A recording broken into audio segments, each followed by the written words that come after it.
Là, je suis là pour participer à la pose de la première pierre de l'orphelinat, initiée par Tringa à travers Madame Awa Cham.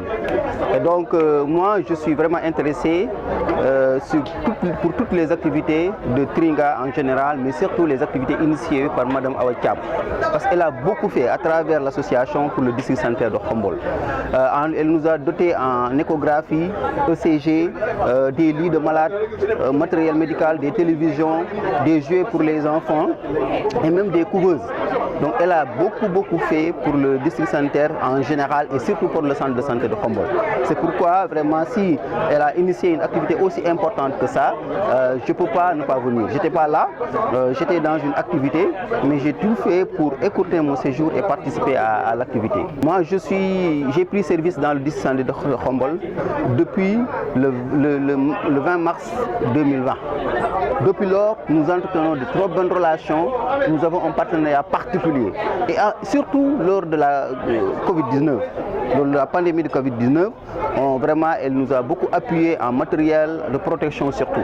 Et ce qui fait que depuis que je suis là, nous avons un partenariat, elle nous aide, elle nous conseille également sur beaucoup de choses. Moi, ce que je veux faire, sinon le message que je veux lancer, c'est vraiment encourager les gens à mettre en place des associations pareilles. Nous sommes dans un pays sous-développé. Il y a beaucoup de choses dont les structures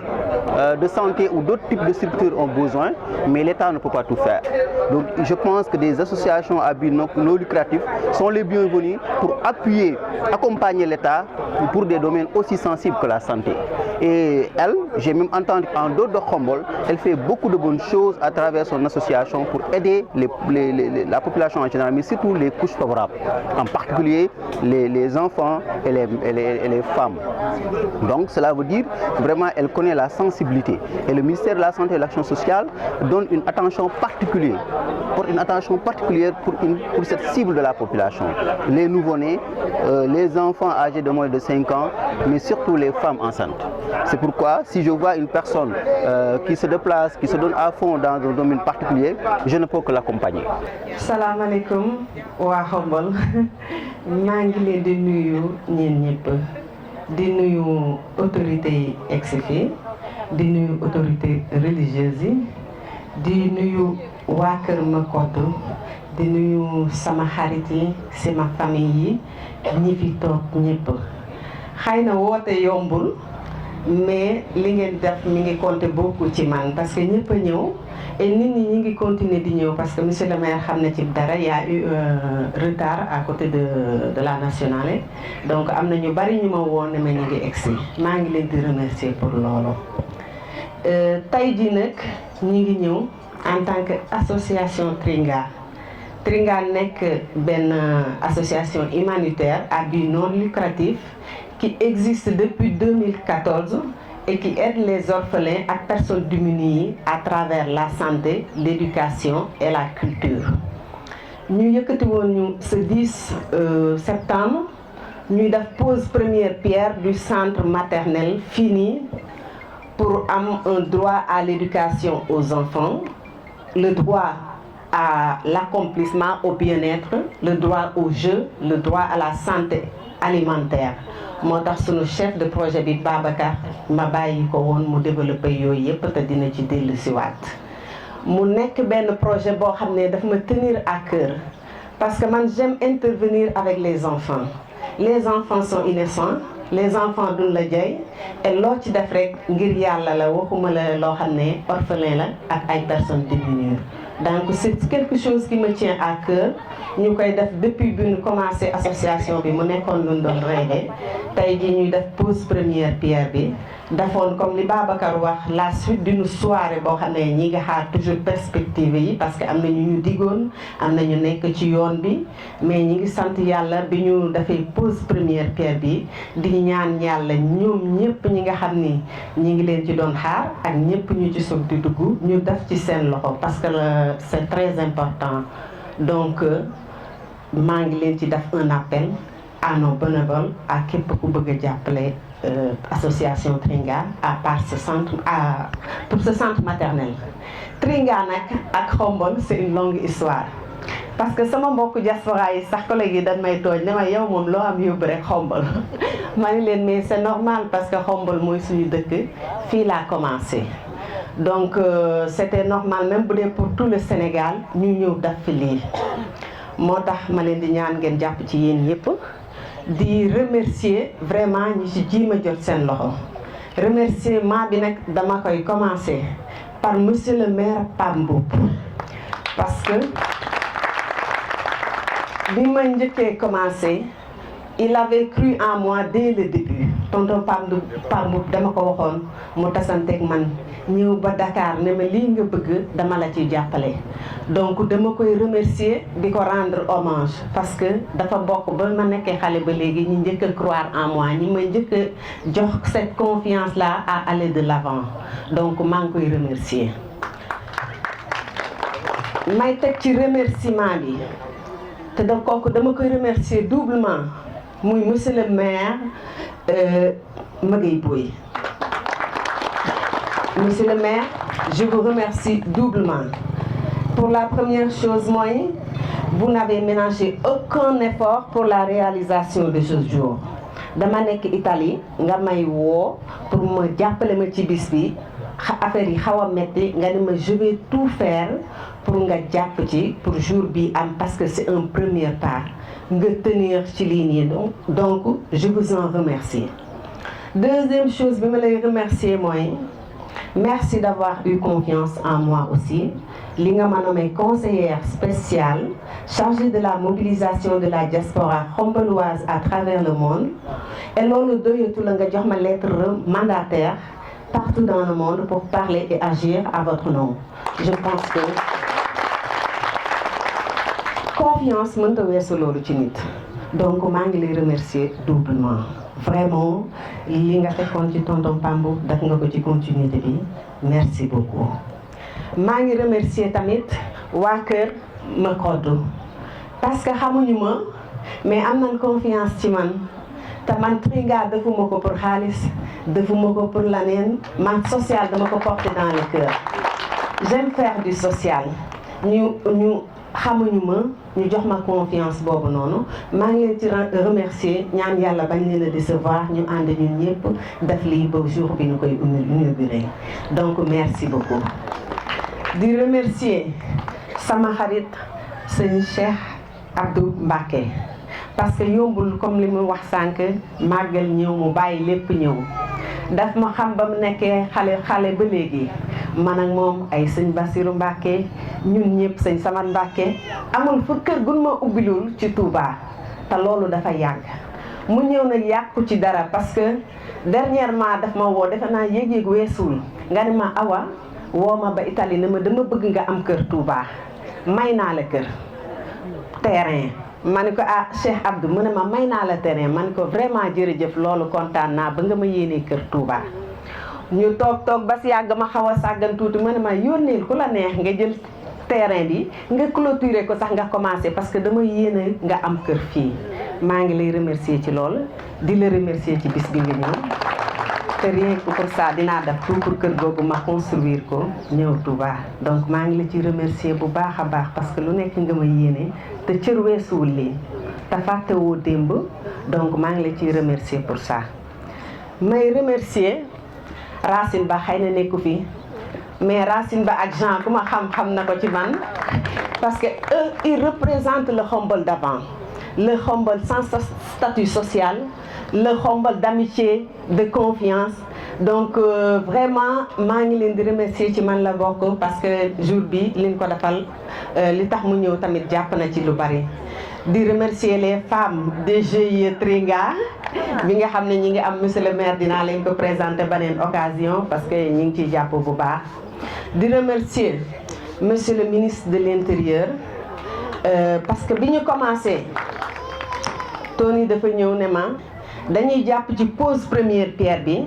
te jusqu'à la finition de la construction dama ci def lépp ba ngeen di inaugurer donc Tony maa ngi lay remercier il est présent il a toujours été présent te lu luy Tringa di def dañ ci jàpp donc merci. may remercier aussi autorité yi nekk fii nii di remercier sama jumelle bi soog di ñëw ñaatam di remercier sama xarit yi sama collègue yi sama am di jàmm yi jóge ci dëkk yépp ñëw parce que lépp waralu ko rek lu dul social ak sama jëmm ji nii donc xëy na lim dafa metti parce que da ngay juum ci yéen di remercier monsieur Etienne Mendy moom tamit dafa ñëw ba fii nii pour juste pour social parce que il est très social mi ngi am yu bari yu muy def ci dëkk bi donc je pense que maa ngi leen di remercier waa ëttu Xombol di remercier mes amis d'enfance di vraiment loo xam ne pour man c'est important mooy on n'a pas besoin d'avoir des ambitions politiques pour agir dans une ville ou aider sa communauté parce que man je pense que île paradisiaque bu ma mën a dem dans le monde ànd ak Jams sol sama carax à Xombol doxantu ba Oumy Diagne ak Fifi Gaye ak ñaatam ba bi moo ma ko gënal te loolu c'est valable pour Tony c'est valable pour monsieur le maire c'est valable pour ñaatam c'est valable pour Doul Seck Ndiaye et yéen ñi fi toog ñëpp bari na ñoo xam ne Xombol lu mën di am moo leen di gënal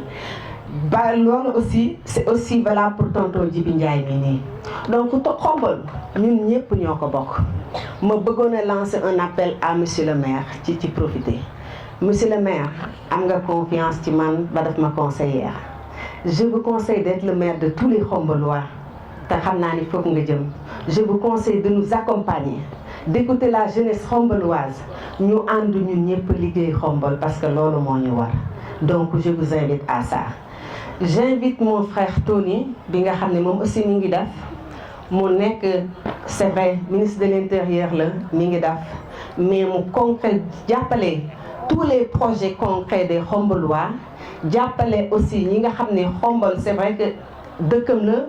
mu jàppale ñi am compétence parce que y a plein de personnes à Xombol qui ont des compétences et qui peuvent l'accompagner donc maa ngi ko ci invité mu agir ci loolu may invité aussi profiter di lancer un appel à mes amis de la diaspora parce que dañoo def Xombolité diaspora bi nag mën nañ lu bari ñi ngi def lépp et c'est très important ils sont très actifs dans le monde ñun Xombol mooy suñu dëkk man defuma politique man damay invité ñëpp parce que képp ku def pour Xombol dafoo ko je dis pas le maire mais je dis dafoo ko pour Mëgëy Boy dafoo ko pour Awa Thiam danga koy def pour Xombol lépp lu ñu mën di def man awma ambition politique defe naa mën naa ko wax tranquillement te bëgguma un demee ñu indil ma sama li ma wax donc damay ñaan yàlla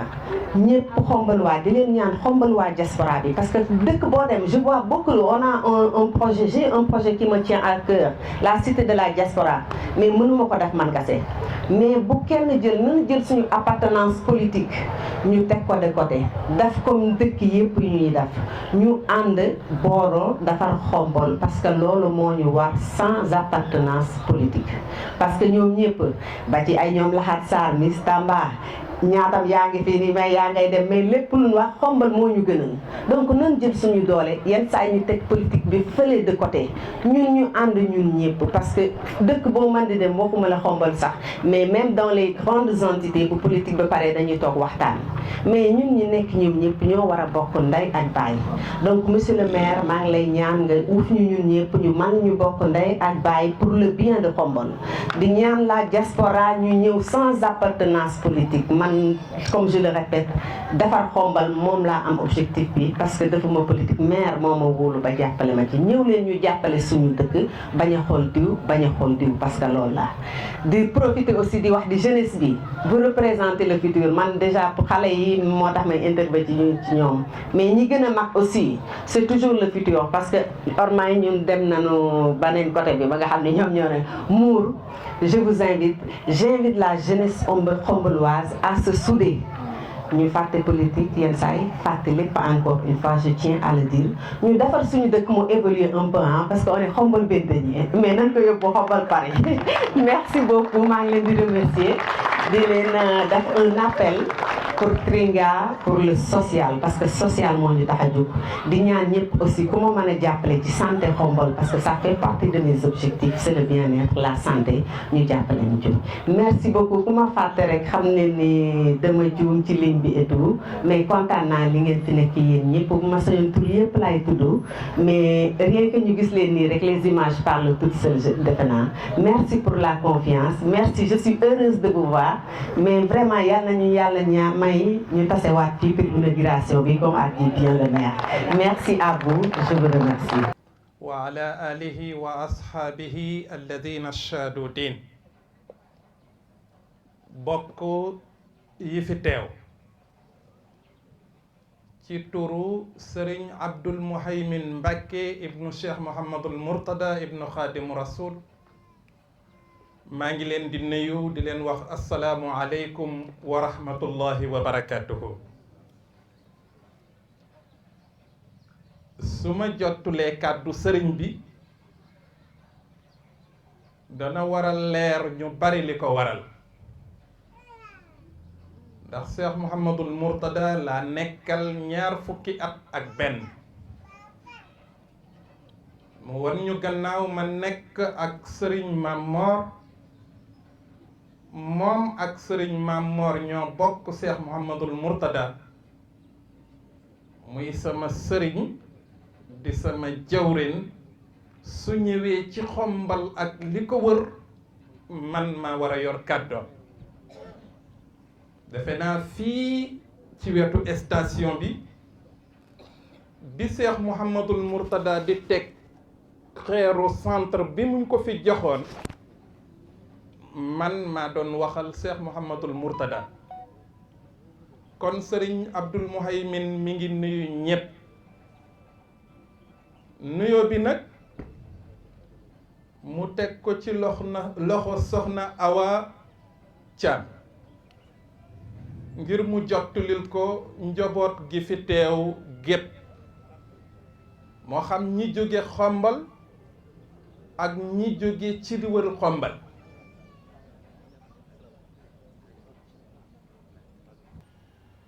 kon Serigne Abdou mi ngi lay nuyu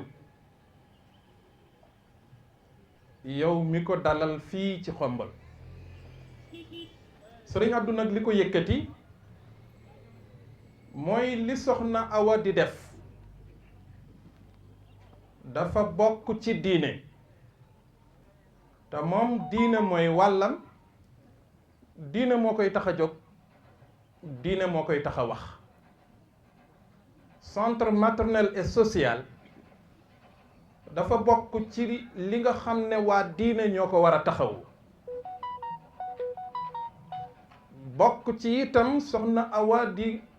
dimbali jirim yi loolu it dafa bokk ci li nga xam ne diine moo ko war a taxawu loolu moo tax noo ngi ci waajal màggal Tuuba ku nekk xam na ne këram gan ña bari nañu fa ku nekk xam na ne programme am chargé na waaye mu dagg lépp ànd ak njabootam ak ay taalibeem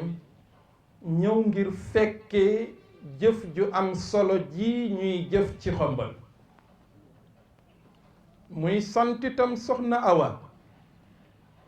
di sant itam képp ku ko jàppale ci liggéey bi xam nañu ne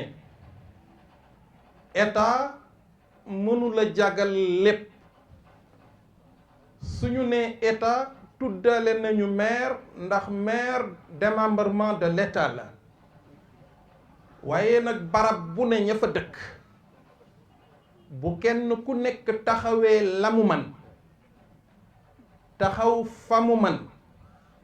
taxaw ci la mu man ci wetu population bi seen mbir dana baax état programme am dana sotti te dara du xew lu dul jàmm kon nag soxna Awa bi mu dëkkee Khombole jóge Khombole génn réew mi waaye bàyyi xelam ak xolam ci Khombole ba jàpp ne mën na dara am na ay relation yu ko mën a jàppale mu dellu si waat Xombal ne day jàppaat ci Xombal jàpp ci façon bii mu ci jàppee sëriñ bi nee na loolu bégloo na ko. nee na mu ngi ñaan yàlla ci barke Cheikh Mouhamadul Mourtada yal na yàlla jàppale la, yal na yàlla taxawu la, yal na yàlla jàpp ci projet bi ba mu àgg nañu ko bëggee ci gën jaar rafeti anam. nee na it mu ngi soññ te buy soññ day tàmbalee ci monsieur le maire parce que yàlla moo dogal muy kilifa ci nun ñi fi teew ñépp kon mu ngi soññ képp ku fi teew te yàlla man loola dara ak lamu la man loo nga jàppale soxna Awa ci projet bi ngir yàlla man ko jàppale ba mu àggale ko ci gën jaar rafeti anam. sëriñ bi nee na mi ngi sant ñépp, mu ngi gërëm ñépp, mu ngi ñaan yàlla miy buur te umpalewul dara tëlewul dara yàlla na jàpp ci liggéey bi. Wassalamu alaikum wa rahmatullahi wa barakatuh. Quartier Keur Makodou, avec le conseil de quartier et les délégués de quartier et les femmes qui ont bien voulu accompagner et accueillir en leur sein une infrastructure de ce genre. Il a dit tout à l'heure, le président du conseil de quartier, que c'est la première infrastructure publique sous initiative de la mairie et du conseil de quartier installé à Keur Makodou. Ça veut dire tout simplement que le développement est plus fait de concertation, de collaboration que de confrontation. Nous avons besoin de moins de confrontation, plus de collaboration. Et cette parfaite intelligence entre les niveaux de développement, le niveau communal, échelle de quartier, avec l'accompagnement d'une association à but non lucratif, mais permettra de mener des pas importants vers le développement local. Et je profite de l'occasion pour remercier vivement l'association Tringa, avec à sa tête la sœur Awa Thiam, la collaboratrice, l'ambassadeur de la commune de Khombol à travers la diaspora. Le conseil municipal, le maire à sa tête, ne peut pas tout faire. Voilà pourquoi nous croyons au principe dit de subsidiarité. Le principe de subsidiarité voudrait qu'on délègue plus de responsabilités aux autres pour qu'ils sachent les conduire. Et c'est l'occasion de remercier et de féliciter vivement le conseil municipal et les collaborateurs qui sont à Khombol, qui sont en train d'abattre un travail extraordinaire à notre absence. Justement, c'est cette subsidiarité qui a fait que Awa Thiam est l'ambassadrice de Khombol. Elle est porteuse d'un mandat qui lui permet aujourd'hui d'agir et de parler au nom du conseil municipal de Khombol et de mobiliser toute la diaspora. À travers elle, toutes les personnes présentes à travers le monde qui sont liées à Khombol, de par l'histoire, de par le cœur, de par la présence, de par la situation géographique, sont appelées à venir ensemble, prendre des initiatives, accompagnées par le maire, par l'ambassadrice également, pour agir dans le sens du développement de Khombol. Justement, nous devons aller en parfaite intelligence. Et nous lançons un appel à tous les Khombolois que c'est venu le moment de repositionner notre collectivité. La repositionner, c'est que chacun puisse oublier ces différences minimes, à la limite d'une feuille de papier qui pourrait exister entre nous, pour les relever et travailler ensemble vers le même objectif, l'appropriation des initiatives de Khombol et le développement de Khombol. Awa l'a dit tout à l'heure, et c'est quelque chose d'hyper important. Le mètre carré de terrain de Khombol vaut plus que le mètre carré de terrain des Champs-Élysées. En d'autres termes, vous avez dit tout à l'heure que Khombol vaut le Champs-Élysées. Et c'est ce qui dort en nous tous. Nous sommes malades d'une maladie incurable. C'est cet amour que nous avons pour Khombol, qu'on ne peut pas guérir du tout. Et justement, c'est ce qui nous permet de faire des choses, d'avoir de l'initiative, de l'ambition pour cette collectivité. Et cette ambition dort à chaque cœur de Khombolois. Et si on les met en synergie, rien ne peut nous retenir.